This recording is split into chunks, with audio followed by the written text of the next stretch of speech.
video will cover section 4.1, angles and radian measure. Precalculus 2 is a course that is about trigonometry, which is based on triangles. And what is inside triangles? From one side to the other side, what can you find? An angle. An angle, right? So, of course, we have to work with a lot of angles, right? So that's what we're going to start with, the definition of an angle. And I know that you might already know it, but we're still going to write it down. So an angle is formed by two rays that have a common endpoint.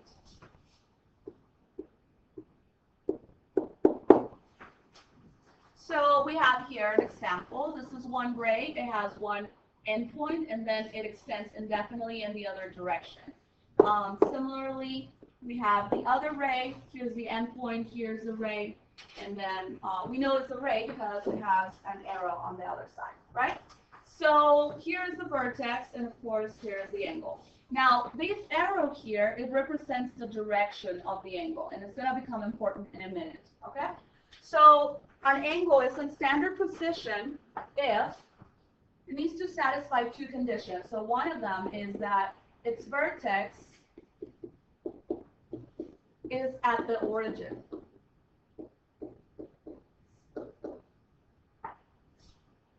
Of a rectangular coordinate system. Next, its initial side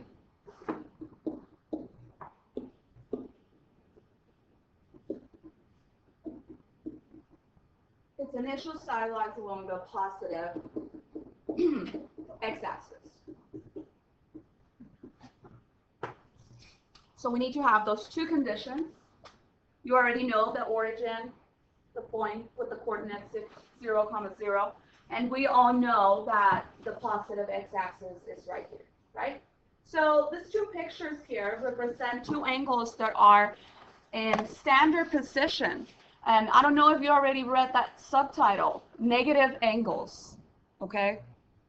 It is true, yes, we can have negative angles. Maybe in geometry you cannot, but in pre-cal you can, all right?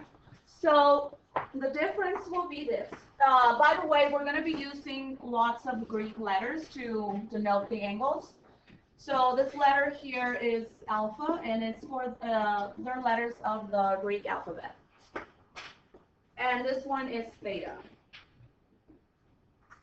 It's not a 0 with a belt. Or a 0 with a line, like someone told me yesterday. Theta. All right. Now we have here a positive angle and a negative angle. So the difference between them is that the positive angle is going to go in counterclockwise direction.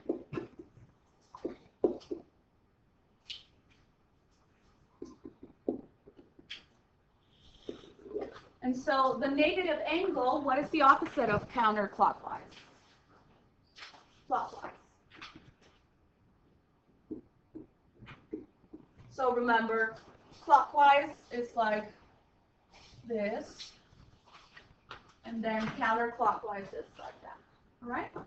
So that is the difference between positive and negative. This is just... Are we okay so far? Yes? All right. Measuring angles, of course, you might know this already from elementary, right? So we have different angles. We have acute angles, which are angles that are less than 90 degrees, but they are more than 0, right? And we have right angles that measure exactly 90 degrees. If I had an angle like this, could I assume it's a 90-degree angle? No, never. So you have to have either this little box that you see here, or it needs to have 90 degrees, all right? So That is the right angle, and a quarter of a rotation. For example, if you draw a circle, that will be one rotation. If we divide that circle into 4 by placing, let's say, the xy plane on top of that, this will be a quarter, right? So when we say a 90-degree angle is a quarter of our rotation, that's exactly what they mean, all right? We have obtuse angle, which is more than 90, greater than 90, and less than 180. And of course, we also have the straight angle, which is just a line, and that measures 180. And if you see here, it says half of our rotation, right?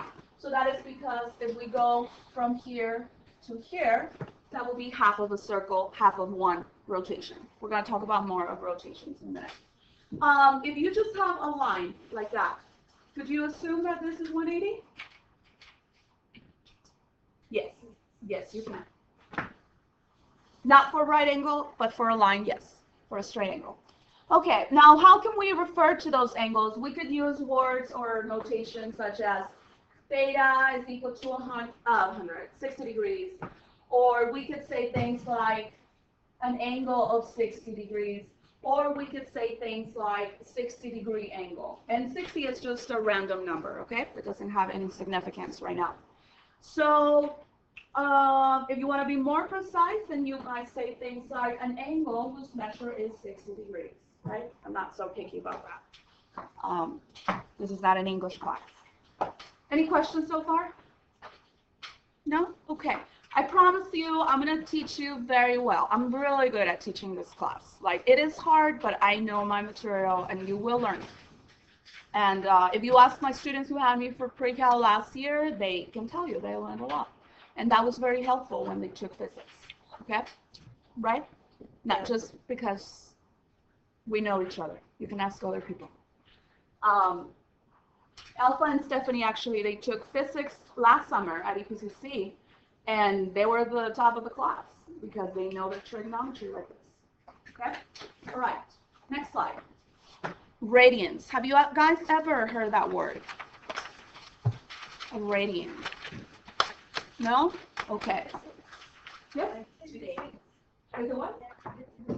In physics? Oh, cool. So a radian is another way to measure angles, another unit, just like degrees. All right? So just like you have, I don't know, centimeters and inches or kilograms and pounds, we could also have degrees and radians, all right? So, of course, we're going to be converting from one to the other in a minute, but before that, let's understand what a radian is. And so a radian is the measure of the central angle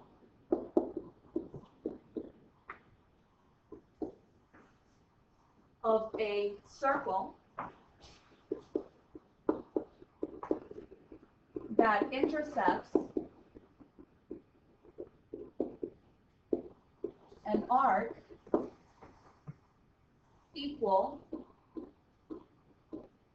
in length to the radius of the circle. Okay, now let's break that down. So we have, let's see, first of all, what is the central angle?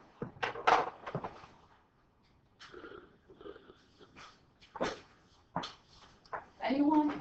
I know all of you here either already finished geometry or you're taking geometry, and, well, maybe you are not there yet. Okay, you juniors. What's the central angle?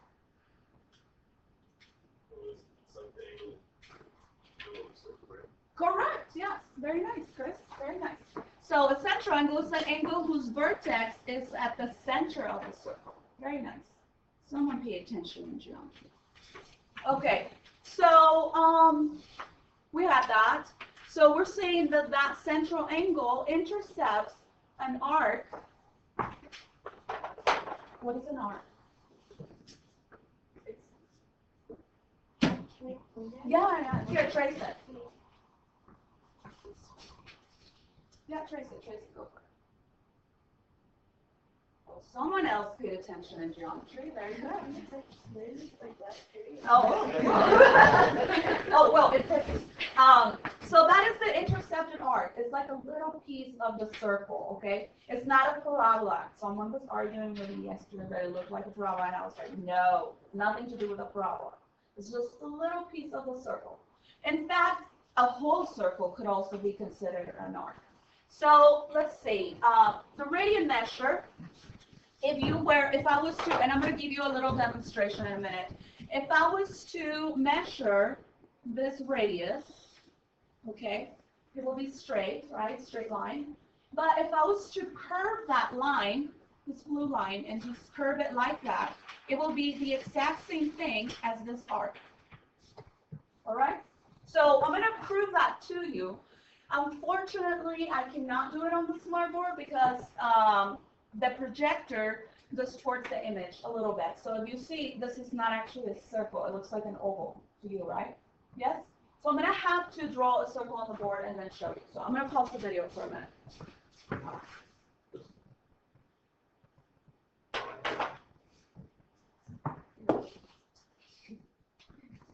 Okay, so we did the explanation, and so we were measuring the distance of the radius with a piece of yarn, and so we curved it, and that actually matched the intercepted arc. So that is 1 radian. Now, the circles that you see here we have 1 radian, 2 radians. And here we have actually 1, 2, and 3. So to figure out the measurement of that intercepted arc, we do have a formula.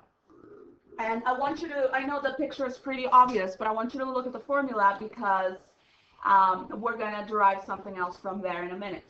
So what you do is you divide the length of the intercepted arc. So for example, in this example, we have 2 arcs. And you divide it by the radius, which is r. And so in this case, you can see that r divided by r is 1, so we get 2. So this will be actually 2 radians. If I was to do the same with this example, I will have that angle. By the way, this is the symbol for gamma, and this is beta.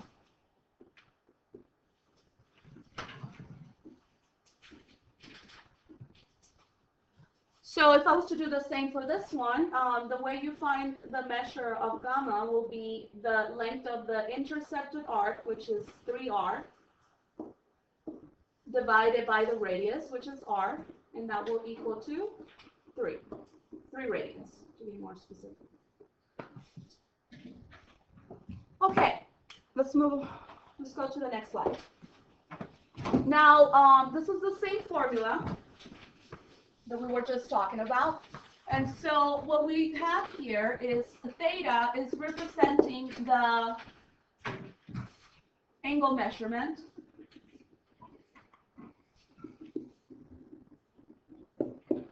And S is going to represent the length of the arc, or the arc's length. Let's call it that.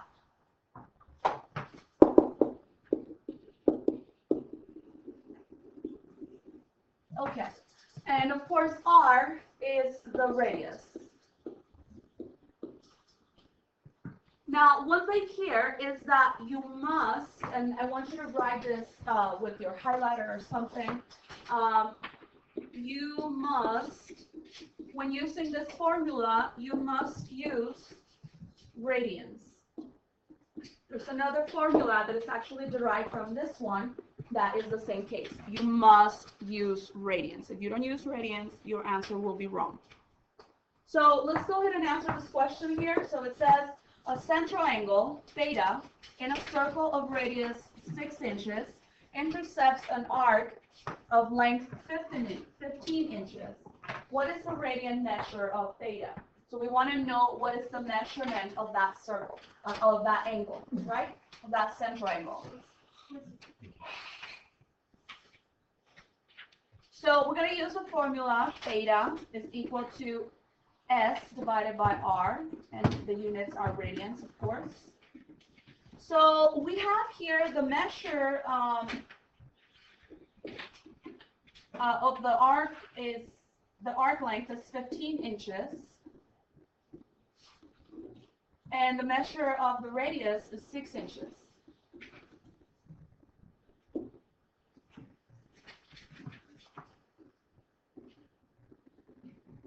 So here the inches and inches cancel out. So then we end up with theta is equal to 15 over 6 radians. Now, if we need an approximation of that angle, of course, we divide it, and that will be approximately 2.5 radians.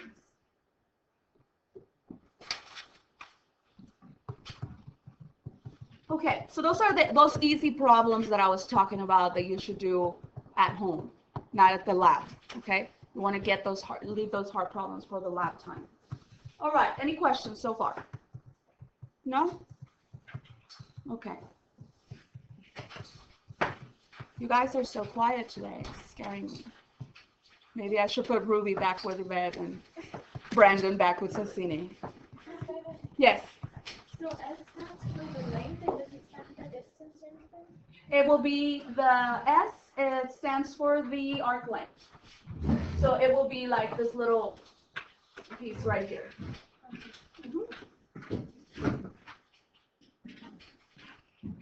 All right, so next one, and of course we have the same formula here, but now let's talk about what if we have the whole circle, right? How can we measure that? So I want you to tell me, go back to your, I don't know, middle school days. What is the formula to find the circumference of the circle? 2 pi r, okay. Hi, Mayra. Maybe assistant? Yes. Schedules? No, report card. Oh. Okay.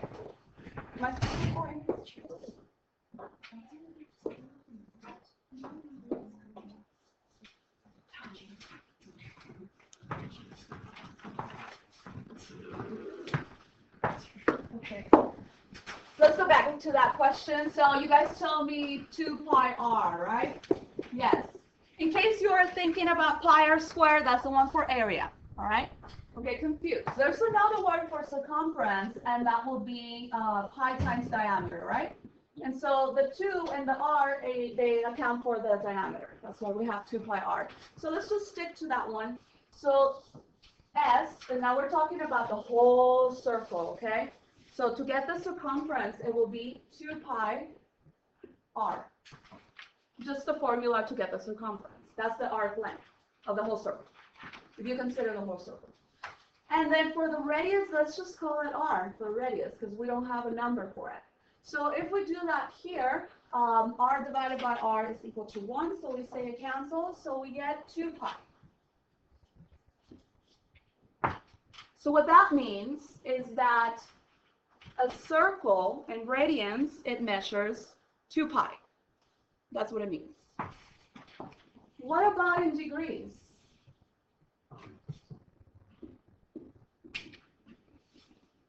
What about in degrees, guys? How many degrees are in a circle? 360, yes. Okay. So what if I divide by 2? Okay, so actually let me just write it on the smartboard so it can be recorded. So we're saying that 2 pi is equal to 360 degrees, right? Because we know that for a fact from a circle. We know that, it's for sure. We know it. What if we divide by 2 on both sides? 2 pi divided by 2 will be what, Brisa? Just this side. 2 pi divided by what? By 2. Oh, well, then it would just be pi. Very good. And then Jonathan, what is 360 divided by 2? 180. So right here, we're saying that pi is equal to 180. Yes? Okay. So now if I construct a fraction that it has pi divided by pi, What does that equal to? It equals to 1, yes. What if I construct a fraction that says 180 degrees divided by 180 degrees? What does that equal to? 1, yes. Now, here, I am saying that pi and 180 are equivalent, right? So if I replace, let's say I want to replace right here, pi with 180. Will this still be true? Yes, it is true. What if I replace this 180 here with pi? Is it still true? Yes, it is true.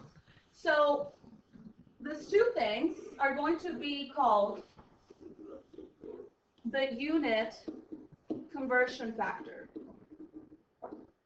How do you spell conversion? With an S?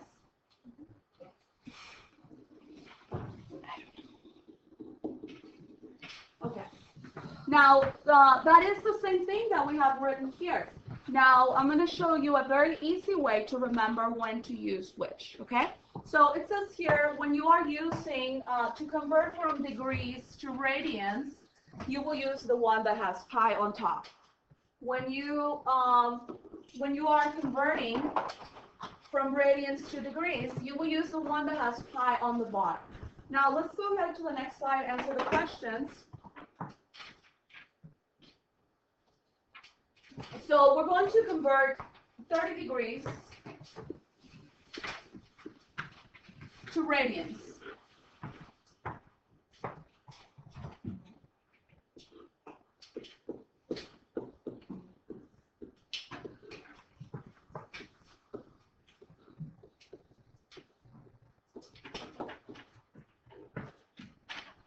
Okay, so since I want to convert to radians, it is kind of like implied that I want to have pi on top. Oh, by the way, we're going to use pi a lot. And when I say pi, I don't want you to think about a full circular pi. Because a full circle has how many pies? 2. When I say pi, I want you to think of a pie that looks like this. Okay? So don't come to class hungry. Pi is only that, half of a circle. All right? So we are going to use that so much. So again, we're going to radians. So we want to have somehow pi on top, right, of the numerator. So which unit conversion factor should I use? Number 1 or number 2? Number 1.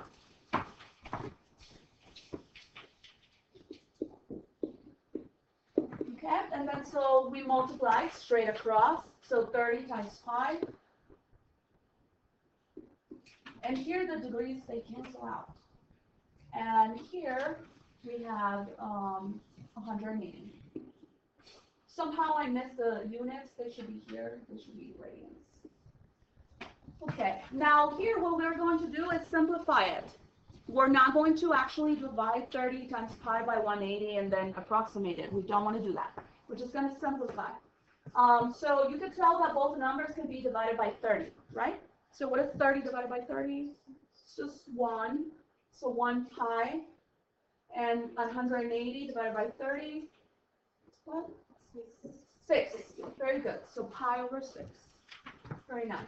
Now I'm going to do one going from radians to degrees, and then you guys are going to do part B and C within your table, okay?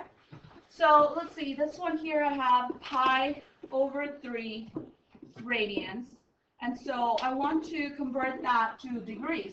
So somehow I want to get rid of pi, right? I want to cancel pi, don't I? Because that's 1 degree. So should I use a formula that has pi on top or pi on the bottom? On the bottom. So that is a very quick way for you to determine how to, which one to use, which unit conversion factor. So in this case, we're going to have, and here we have radians, so that's how the units cancel. So we will have n pi, of course. So 180 degrees divided by 3, and so that will be equal to 60 degrees.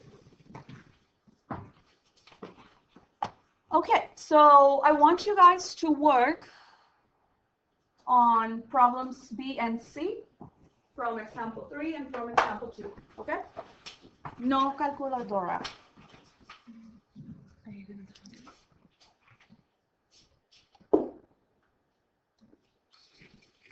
Example 2, part B, Brandon, what did you get? Pi over 2. Pi over 2, very good. So now we know that 90 degrees is pi over 2, okay? Part C, negative 135 degrees. Andrea, what did you get? You don't know. Okay, so let's do it together. So 135 pi over 180. Yes, do you get that part? All right. Now you could tell that both numbers could be divided by, let's say, 5. So divide 135 by 5.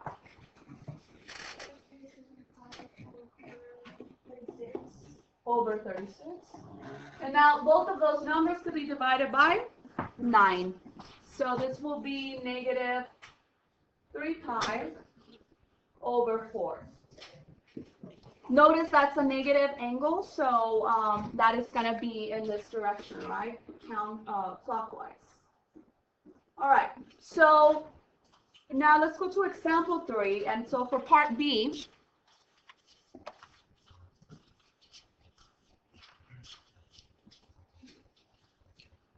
Ruben, what do you got? Negative what? Negative 300 degrees, yes, very good. So this one just quickly cancels pi. Then you have negative, what would that be?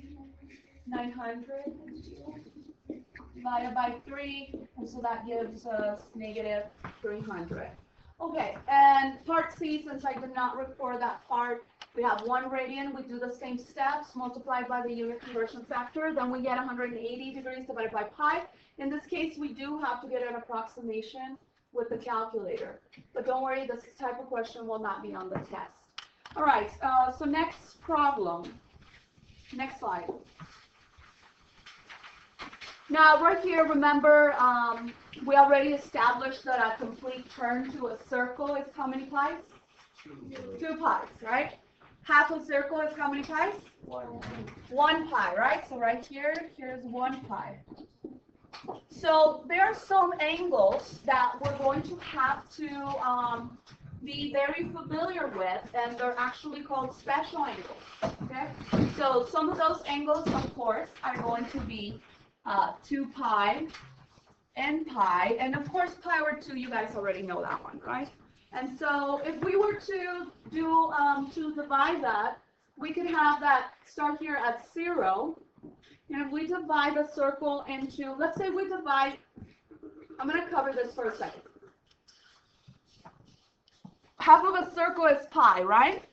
So if I divide pi by 2, this will be pi over 2, right here, this angle. And then if I continue, this one right here, it will be 2 pi over 2, right? It's like 1/2, 2/2. But we don't ever see 2 pi over 2 because that one can be simplified, right? Yes? And we simplify it as pi. Now, if I keep doing that, going by halves, once I get here, so if I keep doing that and dividing this by halves, I will have 1/2, 2/2, 3/2. So going back to pi, this will be pi over 2. 2 pi over 2, what will be this point here? 1, 2, 3. 3 pi over 2. Yes. And this one will be what? 4 pi over 2, yes. We don't see 4 pi over 2. Instead of 4 pi over 2, what do we see? 2 pi, right? All right. Now we're going to do the same thing. Portable do I go for? And what I want you to do, this is going to be a little tricky. Does anyone have quarters? Anyone? If you have quarters, please share. If you have a water bottle, you could use your cap. And so what I want you to do is to trace 4 circles.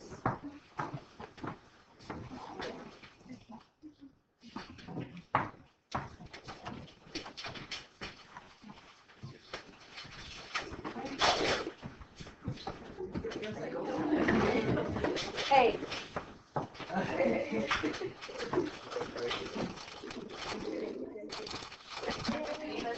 I had quarters at my house.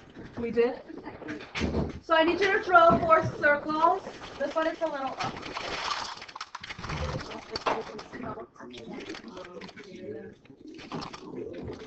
Okay, and I want you guys, if you haven't, please get a ruler, okay? Also, what you're going to do, just kind of like approximate where the center will be. And with your ruler, trace the XY axis.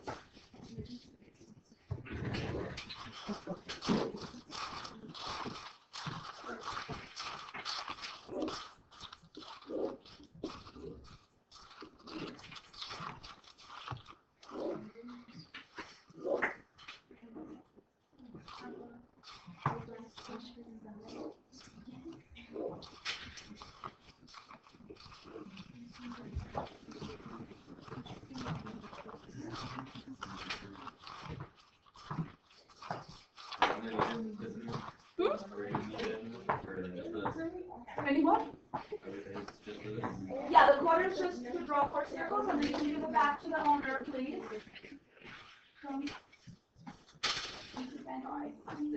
Oh, sorry. You're good.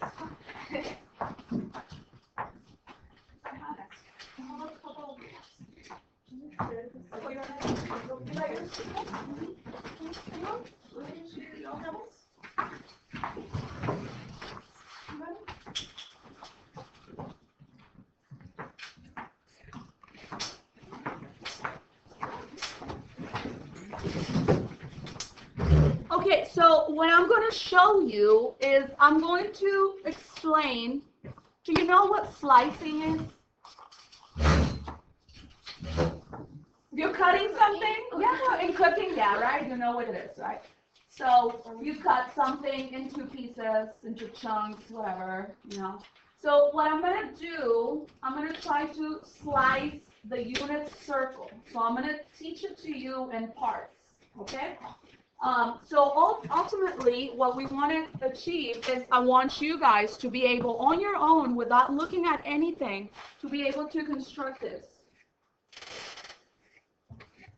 That is the unit circle. Okay? All right.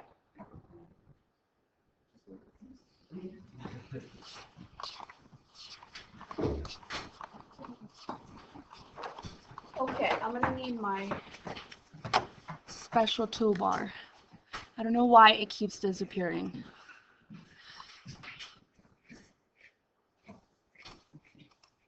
Okay, so you guys ready? Yes? Okay. So what I want you to do is let's count by fourths. Just like we did here by halves, remember? We started with 0.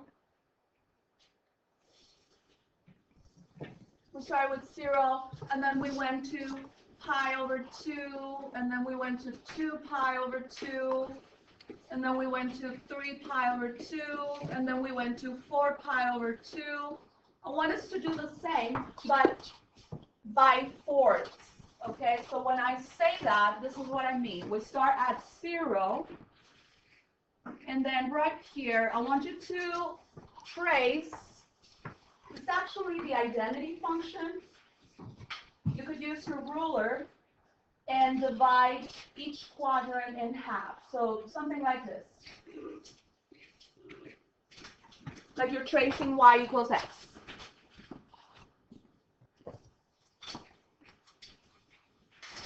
And then trace one more like that, but reflected across the y-axis.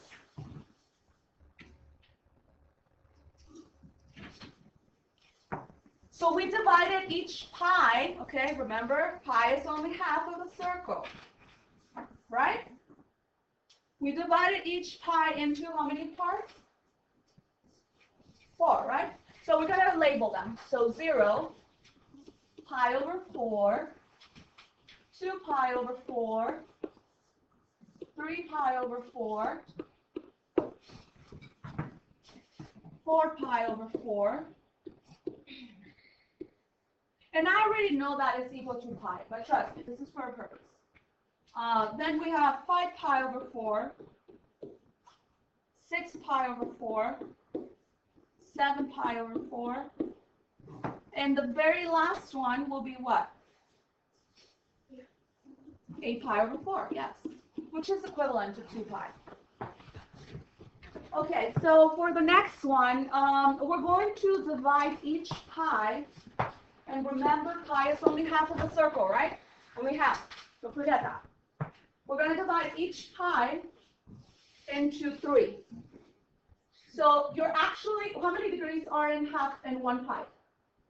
180. So if we divide this by 3, how many degrees will be in each part? 180 divided by 3?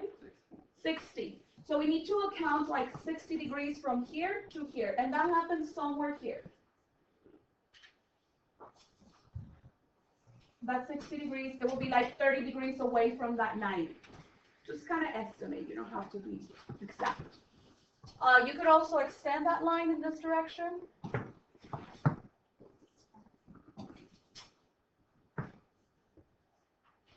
And then we do the same thing here.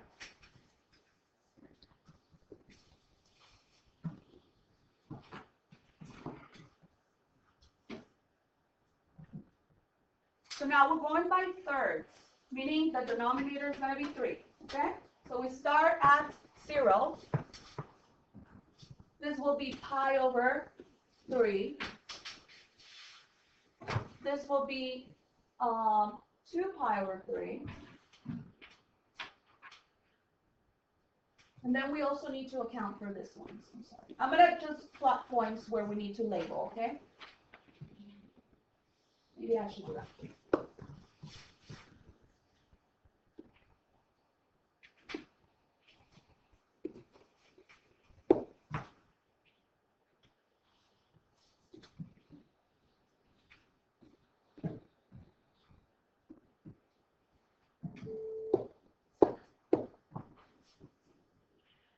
Mrs. Speaker, I need to see Joe Rocha and Alyssa Lopez. If you are on campus, could you please report to portable 14? Thank you. Okay, so those are the points. We started at 0, pi over 3, 2 pi over 3. This one here will be 3 pi over 3. And then what's after 3? 4. So this is 4 pi over 3. And then 5.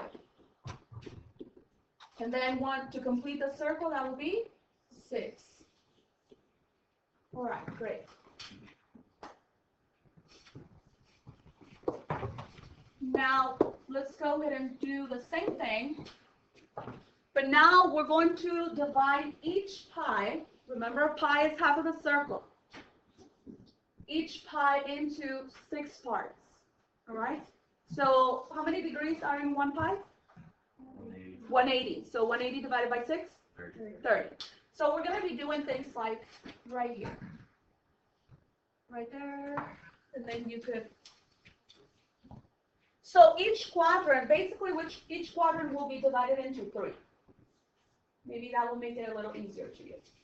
Each quadrant divided into 3. Because each quadrant has 90 degrees, right? So 90 divided by 3, 30. So we want little pieces of 30. 30 degrees. And then I'm going to put points where I want you to label.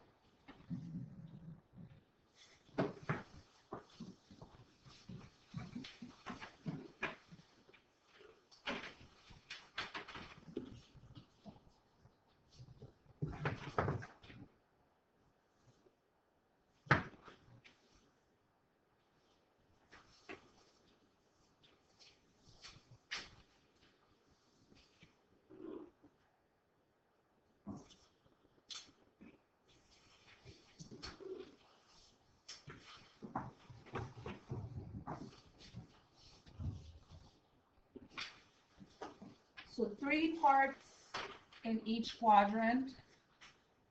So how many parts do we have? Oh, this one's really ugly.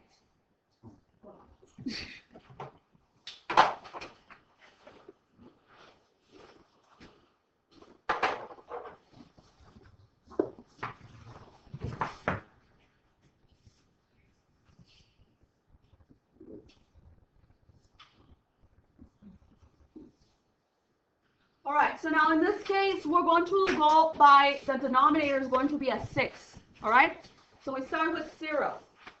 Pi over 6. 2 pi over 6. 3 pi over 6. 4 pi over 6. Don't worry about reducing yet, okay? 5 pi over 6. The next one, what's after 5? 6 pi over 6. 7 pi over 6. 8 pi over 6. 9 pi over 6. 10 pi over 6. 11 pi over 6. And the very last one will be what? 12 pi over 6, which is equivalent to 2 pi, right? Yeah? Okay, now we're going to put them all together in this circle. It's like we're overlapping all 3 circles that we create, okay? But we're going to take always the reduced form. So let's see. I'm going to highlight the ones that could be reduced, just so that we're aware of it. Could we reduce this one here, pi over 4? No, but this one, yes, right? How about 3 pi over 4? No. No. But this one? Yes. 5 pi over 4? No. How about 6 pi over 4? Yes. How about 7 pi over 4? How about 8 pi over 4? Yes. All right, so let's start with those. The ones that we can and cannot reduce. So let's see. We start at 0. Oh, we got to do a lot of tracing, huh? That's going to be the problem. Okay. Oh. All right, let's start with doing those.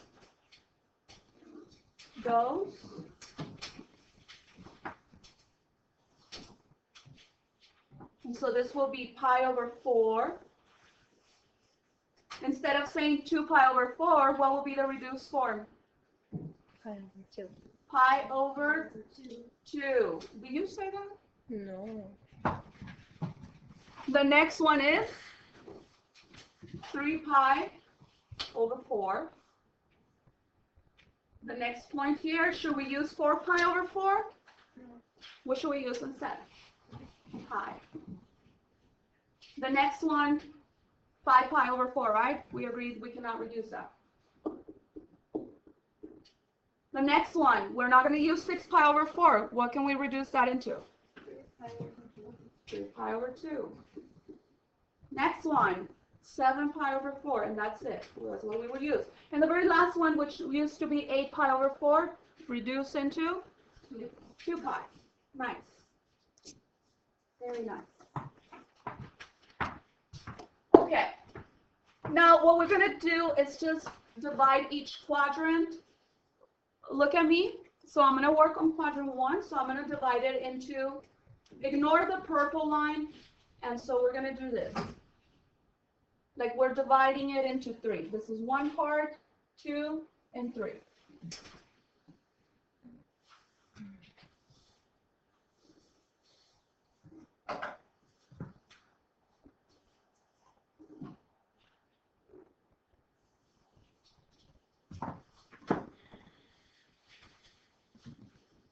Okay, so I'm going to use this one, and let's highlight what we can reduce.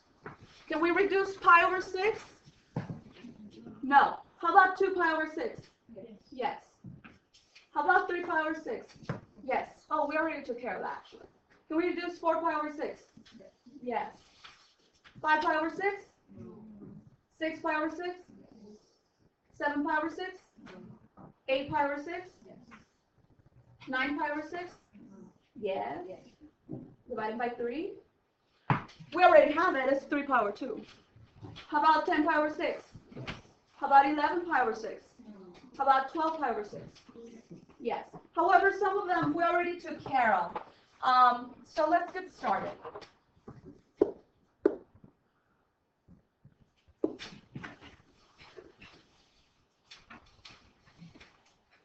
Okay, so we start here at pi over 6. And then this 2 pi over 6, we're going to reduce it. What does that reduce to? Divide by 2, divide by 2? Pi over 3. The one here, 4 pi over 6, they're both divisible by 2, right? So that will be 2 pi over 3. And then after that, we have 5 pi over 6. And then we have pi. And then we have here 7 pi over 6.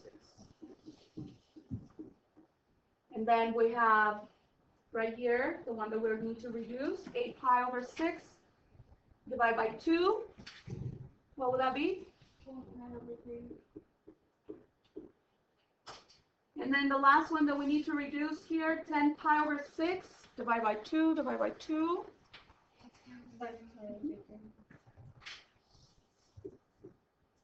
And there's one more here, 11 pi over 6. We say that one we cannot reduce.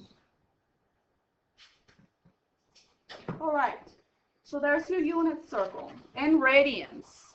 So all those angles that you see there, they're special angles. We're going to be working a lot with those. But there are several tricks that I'm going to teach you, okay? That's why it's important that you don't ever miss my class. All right, now we're going to draw and label those angles in standard position. Do you guys remember what standard position was?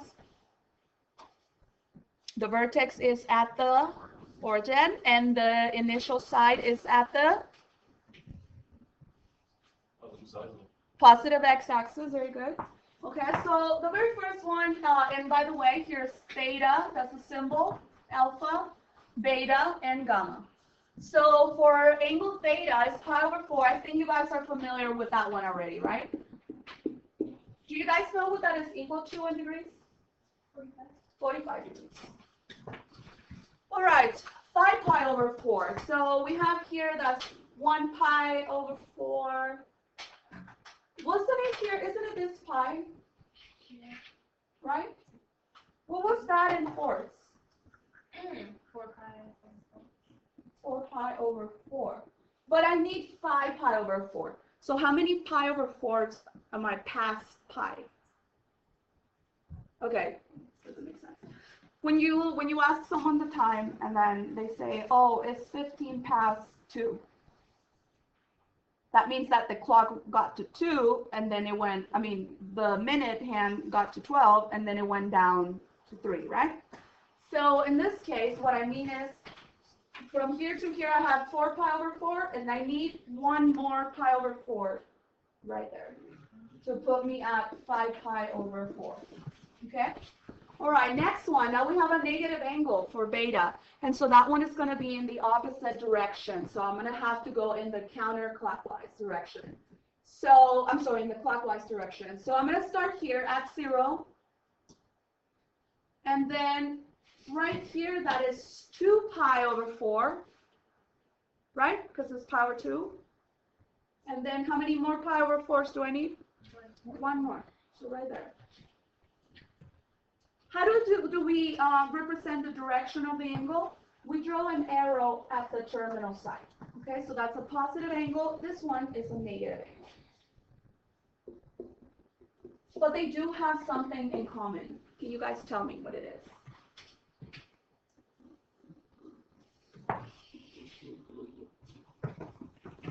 Do they have the same initial side? Yes. Do they have the same terminal side? Yes, they do. So the relationship between these two angles is that they are coterminal. Okay, the last one. This one is very interesting because how many pi's are in a full rotation?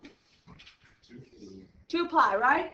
If we convert 2 pi to fourths, how many fourths? 8 pi over 4, right? So we need to place 9 pi over 4. So that means that we're going to do 1 rotation. And then how many more pi over 4s? 1 more. Right there. And so that's how you draw those angles. I know we're almost done with time. So that's the unit circle. We have them here in degrees too. I'm actually going to quiz you on the unit circle. Do you guys think I'm going to ask you degrees as well? Yes. Yes. Yes, I will. Here's how you calculate revolutions. Remember, a revolution is actually 1 full turn of a circle. Have you guys noticed on your car or your parents' car, it has something called the RPM? That's revolutions per minute, okay? However, it is the number that you see there, you might see a 2, a 3, a 4, a 5, it is times 1,000, okay?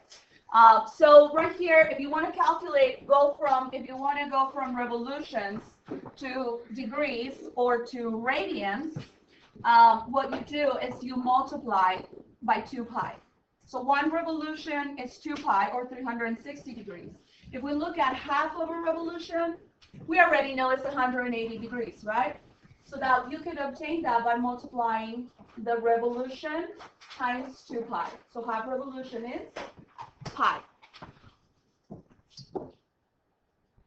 Coterminal angle. We will stop here and then we'll continue next class, okay?